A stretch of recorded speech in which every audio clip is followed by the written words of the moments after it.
The following video is intended for mature audiences. It contains horror elements, adult themes, and language that might not be suitable for younger viewers.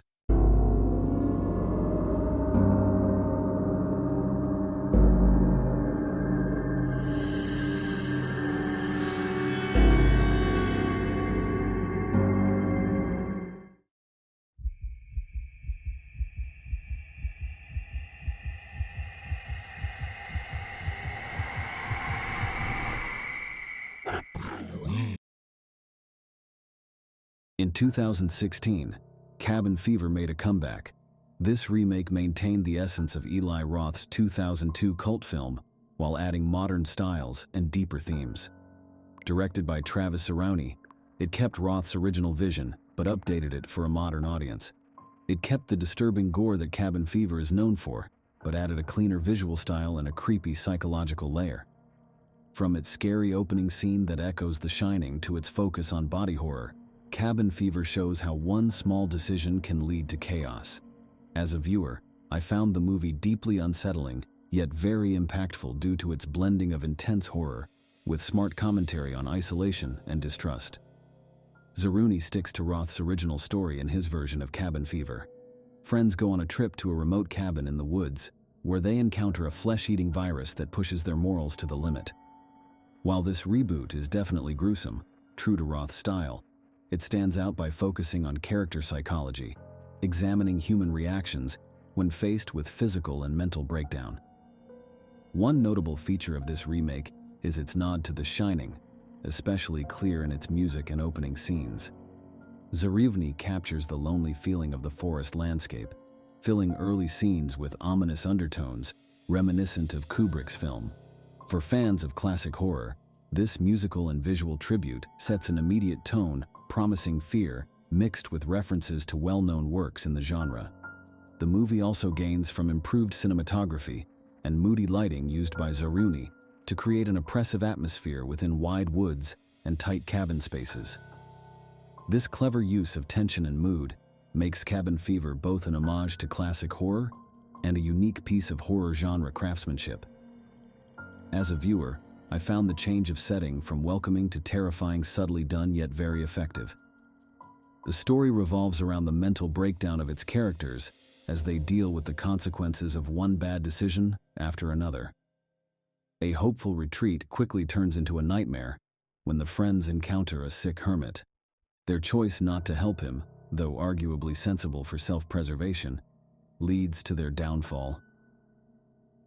The themes of fear and distrust are key to Cabin Fever.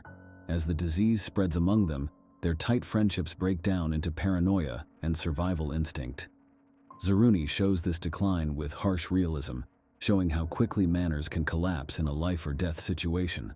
The motivations driving each character, mainly self-preservation, but also guilt and desperation, add complexity to the story, elevating Cabin Fever beyond a simple gore spectacle. Watching characters face their deepest fears was both gripping and sad, especially as they turn on one another, making the horror about more than just physical decay. It's also about moral deterioration. In short, Cabin Fever acts as a grim commentary on humanity's basic instincts when survival is at risk. This psychological aspect adds depth, creating slow-building tension that amplifies the horror. Cabin Fever's remake is more than a typical horror film. It's centered around gore, particularly the graphic depiction of a flesh-eating virus. The movie doesn't hold back on the details, using practical effects to create realistic and disturbing visuals. Each character gets infected by the virus in progressively horrific ways, showcasing Roth's love for body horror. If you enjoy gory films, you'll appreciate the visuals. If not, it might be too intense for your taste.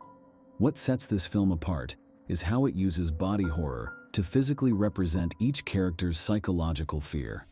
As their skin breaks down and they lose their humanity, they also lose their sense of self and dignity. The gruesome imagery isn't just for show, it visually represents their internal struggle and isolation. Sarowny uses close-ups of infected areas to force viewers to face the character's fear and suffering directly. This physical representation of disease gives Cabin Fever its unique brand of horror. It's an unsettling look at how our bodies can betray us.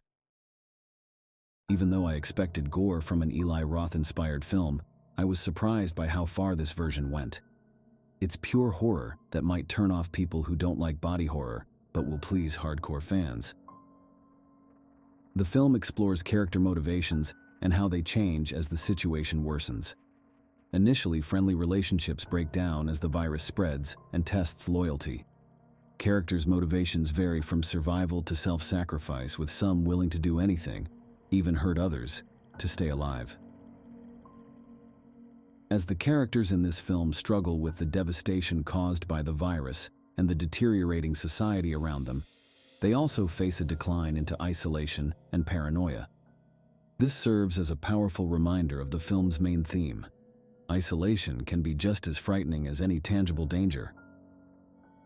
Zeruni uses close-ups and narrow framing to highlight each character's growing sense of isolation, even in a vast wilderness setting.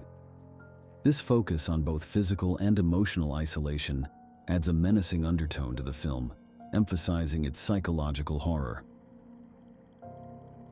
What makes Cabin Fever different from other horror films is its successful mix of the familiar cabin in the woods trope with a constant atmosphere of tension and despair. It avoids traditional jump scares for a more subtle approach, drawing horror from characters' physical suffering and mental breakdown, a slow-burning fear that keeps viewers on edge. Zeruni's version respects classic horror while adding a modern touch. With references to The Shining and a graphic style similar to Cronenberg's body horror, Cabin Fever combines atmospheric terror with shock-inducing gore, distinguishing it from generic slasher movies and supernatural hauntings. The movie's raw nature combined with its psychological depth leaves a lasting impression. Zeruni doesn't avoid showing the harsh reality of their situation or let viewers ignore the grim results of characters' actions. It's an unforgettable film where horrors come not just from violence, but also from human reactions toward it. This remake of Cabin Fever is a horror film that goes beyond mere violence. It examines how people react under extreme pressure, showing how one decision can destroy even the strongest bonds. Director Zeruni focuses on the psychological effects of a deadly virus, pushing the movie past simple shock value. This remake respects Roth's original idea while adding its own unique style and perspective, proving its worth in the horror genre. For fans who appreciate bloody horror mixed with psychological depth, Cabin Fever provides a disturbing but thought-provoking experience.